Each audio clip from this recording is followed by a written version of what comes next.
अस्सलाम वालेकुम व्यूअर्स, कैसे हैं आप। वेलकम हो गया सबको मेरे यूट्यूब चैनल बिल्कुल कुकिंग पे। तो आज मैं आपके लिए मिक्स सब्जियों की रेसिपी लेके आई हूँ, मज़ेदार सी, डिलीशियस सी और बहुत ही ज़बरदस्त बनी है। इसको रोटी के साथ खाएं, चपाती के साथ खाएं या चावलों के साथ इंजॉय करें, साथ में दही का रायता हो जाए तो और भी मज़ेदार।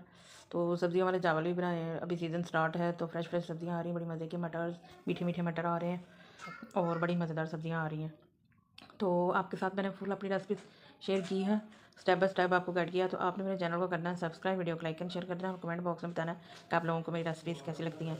तो चलें अब हम अपनी रेसिपी स्टार्ट करते हैं। तो आपने मेरे साथ जुड़े रहना। मेरी रेसिपीज़ और बहुत ईजी और बहुत आसान है, कोई फैंसी मसाला नहीं मैं डालती, करके पीसे हुए मसाले फ्रेश फ्रेश वो डाल के तो मज़ेदार सा सालन बनाती हूँ। तो चलिए अब हम स्टार्ट करते हैं।